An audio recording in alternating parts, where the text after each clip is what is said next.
Ceci est un livre audio autogénéré par Google. Formation. Irlandais d'origine, John McTiernan est né le 8 janvier 1951 à Albany, dans l'État de New York. Sa mère vit de petits emplois, et son père, ancien chanteur d'opéra, devient aveugle très tôt, suite à un virus contracté dans le Pacifique Sud.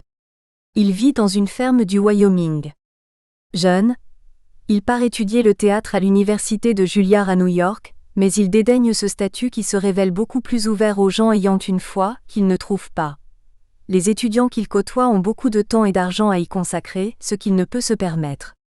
Il renonce donc à cette voie, mais se découvre à la même époque une passion certaine pour le cinéma. Ainsi, durant un court congé de l'université Juilliard, il part dans un cinéma décortiqué séance après séance, La Nuit américaine, 1973 de François Truffaut, pour apprendre le processus de création d'un film. Réalisant que le cinéma est une alternative pouvant compléter son parcours théâtral, McTiernan s'oriente vers un programme dispensé par l'Université de New York, où il dispose de 18 mois pour donner libre cours à un projet personnel, Poor's Richard Almana, d'après Benjamin Franklin. L'histoire relate la vie d'un jeune homme qui a un double et qui casse tout sur son passage. Tout est bon pour créer les effets qu'il répète ou improvise, se référant toujours à ce qu'il a vu dans les films qu'il connaît.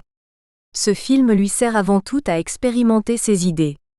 Il réalisera ensuite un court-métrage abordant les désirs sexuels d'une nonne au Moyen-Âge, ainsi que quelques films étudiants standards et conventionnels, un long-métrage amateur sur les Vikings, The Demon's Daughter, quelques spots publicitaires pour des banques. Si ces films ne valent pas leur pesant d'or pour les compagnies, elles seront surtout intéressantes pour l'apprentissage du métier. Originaire de la côte Est, McTiernan est perdu lors de son arrivée en Californie. Il utilise alors ses peurs, ses craintes et ses obsessions afin de réaliser en 1986 un premier film assez fascinant et inhabituel, Nomads. Le film raconte l'histoire d'un anthropologue français qui est assassiné à Los Angeles, après avoir découvert l'existence d'une tribu fantôme démoniaque. Avant de mourir, il révèle son secret à un jeune docteur. À cette époque, John McTiernan cherche à se fondre dans ce Los Angeles, Disneyland pour adultes, tout comme le Dr Flax, Leslie Ann Down de Nomads. On citera cette critique du monde hollywoodien qu'il fait déjà à cette époque, lors de sa première interview à Starfix, dans le numéro 37 de juin 1986. Il est intéressant toutefois de souligner le parallèle de Leslie Ann Down, fictif, et de John McTiernan, réel, en ce qui concerne les personnages immigrants sur la côte ouest des États-Unis. Votre film développe toute une théorie intéressante sur la notion de territoire. La Californie serait-elle une sorte de terre de rêve et de fantasmes ? La Californie est un Disneyland pour adultes. C'est un État où tout a été recréé, où rien n'a de réalité en soi. Dans Nomads, quand les deux filles quittent la Californie, le sort est conjuré. Les nomades ne peuvent les suivre car elles se dirigent vers un endroit où les choses sont réelles. Son premier long-métrage obtiendra le prix du public à Avoria. Ce film porte les questions sur les cheminements de la raison. En effet, le héros, Pommier, anthropologue français, interprété par Pierce Brosnan, se voit basculer d'un univers réaliste vers l'univers intangible. Il se retrouve en plein cauchemar. On pourra noter que son film tient beaucoup de l'inexplicable, et on pourrait le mettre en comparaison comme l'a auparavant fait Claude Monnier dans son livre, avec le cinéma de David Lynch à l'instar de Lost Highway, 1997, ou encore Mulholland Drive, 2001. Dans ces trois films, il y a aussi cette notion de double identité irrationnelle, car la filmographie entière de McTiernan et de Lynch a en effet un certain point commun, qui est celui de la recherche de soi-même. C'est un cinéma de l'onirisme, où les cadres et les plans relèvent du rêve, ce que nous verrons plus tard. Ce film prend le point de vue d'un narrateur qui est mort, et il portera donc la notion de quête sur le Dr Flax, Leslie Ann Down, mais une quête qui n'est pas sienne.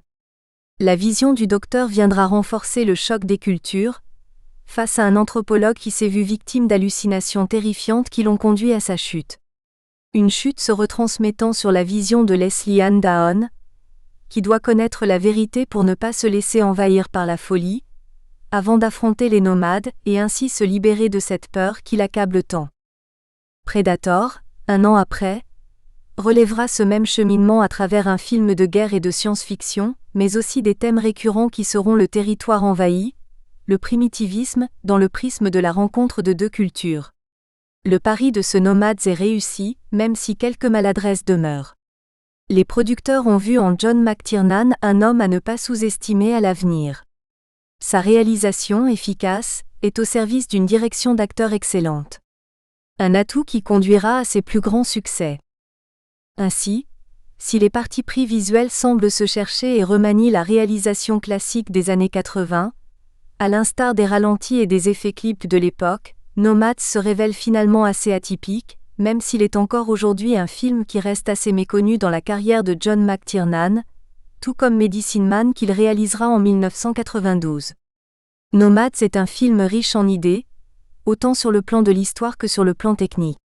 John McTiernan construit un climat de peur et d'angoisse, dans une progression éclatante et complètement baroque. Nicolas Gilly donne un avis de Nomads qui convient parfaitement pour l'analyse de certaines séquences. Des séquences de course entre deux murs étroits au steadicam à l'hystérie du repère des nonnes et son montage frénétique, le réalisateur récite ses gammes et livre un film techniquement irréprochable. Et sur ce point, la véritable science à l'œuvre sur les transitions entre les deux temporalités, Leslie Ann Down revivant les événements vécus par Pierce Brosnan, impressionne par sa rigueur. Et il ajoute : il est également amusant de monter quelques parallèles avec l'œuvre future de John McTiernan. Le jeu sur le langage et l'utilisation de différentes langues pour créer la confusion se retrouvera dans le 13e guerrier, tandis qu'on s'amusera de retrouver dans Nomads un plan de chute d'un immeuble qui n'est pas sans rappeler la mort d'Hans Gruber dans Piège de cristal.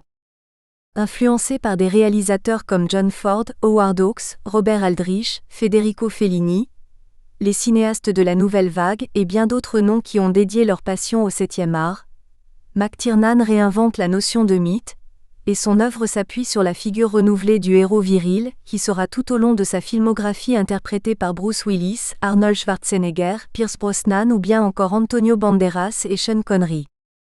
C'est grâce à son ascension dans le blockbuster, en 1987, avec Predator, qu'il transfigure le cinéma d'action, pour nous donner tout à la fois un film spectaculaire et un cours philosophique sur la nature humaine, le tout sous la forme du film de guerre. Il est comme le chat qui attrape l'oiseau en plein vol. Il puise son style dans l'esprit des valeurs communes populaires, mais à travers une vision intellectuelle. Ainsi, deux visions de pensée sur l'expression théâtrale le fascinent. La première tient de Antonin Artaud avec le cerveau reptilien. Cette pensée prône un théâtre qui évite les centres logiques du cerveau. C'est donc le théâtre de l'émotion pure et dure, à l'opposé du second Bertolt Brecht, qui prône la distanciation du public. Selon McTiernan, lorsqu'on atteint le cerveau, on est forcément renvoyé à nos conceptions, à nos opinions reçues, ou bien encore à la morale ou au problème fondamental des interdits sociaux. La méthode d'Artaud devient un moteur de réflexion de son cinéma, et il confine très précisément l'espace autour des protagonistes pour donner à ces héros une ère de survie, où il leur faudra saisir la moindre chance en utilisant leurs capacités physiques et réflexives s'ils ne veulent pas périr sous le joug des apostrophes. Un monstre extraterrestre Predator, de terroristes européens dits Hard 1 et 3, de méchants de cinéma The Last Action Hero, ou bien encore de peuplades primitives moyenâgeuses, le 13e guerrier. B. Un cinéaste sous l'imaginaire de Reagan. L'ennemi de la nation, qu'il faut éliminer, a toujours été la mine d'or des scénaristes hollywoodiens. Et dans les années 1980, période charnière de revalorisation américaine suite au traumatisme du Vietnam, la terreur communiste est un véritable régal pour justifier la violence punitive présente dans les films d'action. Alors que ce système punitif fonctionne depuis les films de propagande de David W. Griffith, les années 1980 voient un tournant du cinéma, venant après le nouvel Hollywood des années 1970 qui s'est écrasé, notamment avec La Porte du Paradis de Michael Cimino en 1980. Les producteurs reprennent le droit de création sur les auteurs, et le cinéma des années 1980 devient une centrifugeuse de films patriotiques. Ronald Reagan, ancien acteur de série B et successeur à la présidence de Carter, dirige la politique américaine de 1981 à 1989. La période post-Vietnam est toujours pesante en cette décennie, De par l'échec cuisant de cette guerre, mais appuyé aussi par d'autres scandales politiques comme le Watergate, ou bien encore plus proche, la crise des otages à Téhéran. Le Vietnam. Une défaite lourde pour ces soldats envoyés dans l'enfer de la jungle, et des rizières, mais aussi pour les politiciens de Washington qui ont du mal à gérer les affaires du pays et qui du coup, ont tendance à les transformer en crise, ce qui donne au peuple une vision très néfaste du gouvernement. C'est l'administration de Washington qui dirige tout, et elle est le pilier des croyances qu'elle souhaite inculquer au peuple. Il est utile d'établir une corrélation entre le cinéma et la politique. Analyser en quoi le cinéma sous Reagan peut éclairer l'histoire des années 1981-1989 est une question complexe qui exige quelques précautions d'usage. Il est d'abord nécessaire d'établir un corpus, c'est-à-dire avoir une connaissance presque exhaustive des quelques 2000 à 2500 films sortis sous les deux mandats Reagan, tout en sachant qu'il sera sans doute impossible de ne pas déborder d'au moins 10 ans avant et après cette période. Il y a dans cette période dite reaganienne, un refus de sélection esthétique ou bien artistique car les films commerciaux sont aussi porteurs de messages que les films plus intellectuels, sans avoir la même narration et typologie du récit. On pousse le public à avoir la terreur pure de l'étranger. L'étranger, c'est celui qui n'embrasse pas les valeurs américaines, et tente à se montrer forcément communiste, et donc ennemi de l'Occident. Les cahiers d'histoire immédiate, numéro 10, automne 1996, résument encore ce que peuvent représenter les valeurs de Reagan durant son mandat. Le président Reagan a laissé dégager deux idées au-delà de la pure politique, et les pratiques politiques n'intéressent que rarement le domaine cinématographique. Premièrement, la volonté d'une révolution reaganienne qui comportait certes la réduction de la fiscalité et le réarmement, mais aussi un retour à des valeurs morales selon lui bafouées, travail, famille et patrie. Le cinéma va mettre visuellement en avant ces trois règles dans un renouveau de films qui défendront des causes comme la vengeance, les trois premiers Rambo, Missing in Action, la condamnation par mesures expéditives de la violence, Cobra, la saga Death Wish, ou bien encore d'autres films qui insistent sur l'ennemi de l'Amérique, Die Hard. Les États-Unis sont fragiles, c'est la puissance économique même qui est exposée au danger à tous les instants, et le cinéma alimente efficacement ses craintes et ses idéologies, puisque c'est un vecteur de propagande énorme. Encore en pleine guerre froide, le pays se doit de dénigrer cette politique de terreur qui sème chaos et anarchie. En un mot, qui sème le mal. Le communiste, c'est l'ennemi Viet Minh ou Moscou, celui qui contrôle les troupes pour donner l'occasion d'asseoir son pouvoir en instaurant des dictatures et donc en opérant sur des territoires de plus en plus vastes. Au cinéma, il est important de diffuser et de convaincre. C'est l'art même d'un film de persuader. Reagan a déclaré un jour : « C'est le cinéma qui montre à quoi nous ressemblons mais surtout il montre comment nous ressentons les choses. » Pour appuyer l'effort de guerre froide, les sociétés de production ne lésinent pas sur les moyens pour donner aux spectateurs un plaisir visuel bourré d'explosions et de coups de feu, ou bien encore de monstres spatiaux terrifiants, pour appuyer l'idée que le territoire américain est vulnérable face à sa défaite précédente, évoquant la grâce utopique de ce que pourrait être le retour en force de la première puissance mondiale. Rambo 2, La Mission, Georges Pancosmatos, 1986, sera d'ailleurs un film clé qui tentera de consoler les Américains après l'échec qu'ils ont subi quelques années plus tôt. Les Soviétiques seront pointés du doigt comme des monstres sans âme et exterminés de manière vindicative. Là où le premier volet de la quadrilogie pointait du doigt le rejet des concitoyens vis-à-vis des soldats envoyés au Vietnam, et qui se voyaient refoulés et mis à l'écart, le deuxième opus rendra hommage aux perdants, en y apportant une certaine utopie vengeresse. L'URSS à cette époque étant définie comme un territoire à part, la terreur de l'espace, par exemple la saga Alien, traduit cette peur puissante de l'étranger. Car là où les États-Unis ne voient qu'utopie dans cette société de consommation et d'information qui ne cesse de croître, le communiste ne croit pas en ses valeurs occidentales et considère ce mode d'évolution très négatif, dangereux et destructeur.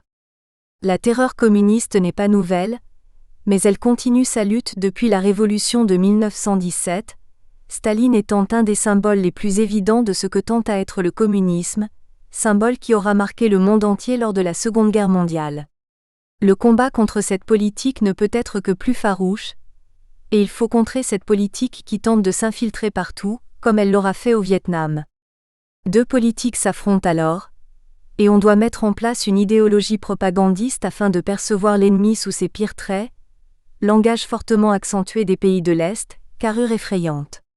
Quitte à le transformer en fantasme de nos terreurs. Le monstre extraterrestre donne le reflet parfait de nos pires craintes et de nos angoisses, à l'image des récits de H.P. Lovecraft et de son Cthulhu. Le film d'action, c'est une guerre opérant dans le mental, et on notera cette citation de Roger Houdin qui écrivait en 1988 « Avec les nouveaux films, les choses se passent différemment, la structure ternaire cède le pas à une structure duelle. Le film agit directement sur son spectateur, un spectateur qui ne vibre pas tant aux événements racontés, effets fiction, qu'aux variations de rythme, d'intensité et des couleurs des images et de sons. Et à ceci, il ajoute la question de la concentration de l'espace filmique. Le lieu du film se déplace ainsi de l'histoire vers les vibrations diffusées dans la salle par le complexe plastico-musical agissant en tant que tel. C'est désormais ce complexe qui règle ce positionnement du spectateur, sans passer par la médiation d'un tiers symbolisant. C'est que la communication n'a plus ici pour objet privilégié la production de sens, mais la production d'affect. L'effort de guerre s'affranchit donc déjà par le biais du cinéma. Il est intéressant de relire la critique de Sébastien Boato sur le collectif Admiranda pour comprendre encore mieux ce que peut être le cinéma d'action des années 80. Le cinéma d'action amène le conflit des champs de bataille là où d'habitude, il n'a pas lieu. La ville contemporaine de Lethal Weapon, une tour de verre d'Andy Hard. La barbarie de l'affrontement des armées rivales s'est transmise au combat qui jalonne l'évolution de la crise. Certes, si ces films sont moins explicites que dans les années 1950, il reste néanmoins cette notion de peur. La peur du soviétique s'est déclinée à la peur de tout ce qui n'est pas américain, voire non humain. Il y a eu évolution des consciences, et les sujets doivent amener une réflexion beaucoup plus suggestive. En cela, il est déjà intéressant de comparer Predator, succédant à Nomads qui traitait déjà de la peur instinctive du mystérieux et de l'irrationnel, à The Thing, John Carpenter, 1982, remake du film original de Howard Hawks. Le froid, la neige, le non-américain, trois valeurs qui posent déjà les jalons d'un film où un conflit aura lieu. Il est aussi intéressant de lire l'analyse de séquence d'ouverture de Predator sur le site thelastgeekhero.com. La première scène, montrant le vaisseau spatial du monstre arrivant sur Terre, renvoie à la séquence d'introduction du film de Carpenter. McTiernan commence donc son film par un clin d'œil, en fait un double clin d'œil, en direction également du film de Hawks. John McTiernan utilise en fait des références classiques, au détriment d'un genre actionneur qui s'auto-satisfait. Un second axe de lecture que l'on peut envisager lors de l'arrivée de l'hélicoptère, est que McTiernan réalise un pastiche de « Why We Fight ?», la série documentaire patriotique réalisée durant la Seconde Guerre mondiale, et prenant l'enrôlement des jeunes soldats alliés, pour aller combattre l'ennemi allemand et japonais. Il est intéressant de mettre en parallèle ce pastiche avec celui de Paul Verhoeven sur Starship Troopers, 1997, film dénonçant l'absurdité de l'invasion, de la guerre et l'abrutissement des médias. Malgré tout, l'effort de guerre entre dans une psychologie politique qui a toujours varié selon l'époque et le contexte social. Il faut savoir qu'un film qui tend des propos sur l'armée, en donnant une valorisation de celle-ci, se voit crédité d'un budget par le ministère de la Défense. S'il promulgue l'héroïsme, la force, le cinéma dispose de coopérations de courtoisie, assistance technique et fourniture d'images et de prêts matériels, disposition de sites de l'armée pour le tournage, de personnel. Cependant, pour l'accord d'un projet, il faut l'avis du Pentagone qui étudie le script en vue de mettre en valeur l'armée. Le film ne devant pas être un show-stoppé ou présenter un cas de mutinerie, le Pentagone offre donc des conseillers pour les lectures de scénarii. Nous espérons que vous avez apprécié cet aperçu. Pour continuer à écouter ce livre audio sur Google Play Livres, utilisez le lien dans la description de la vidéo.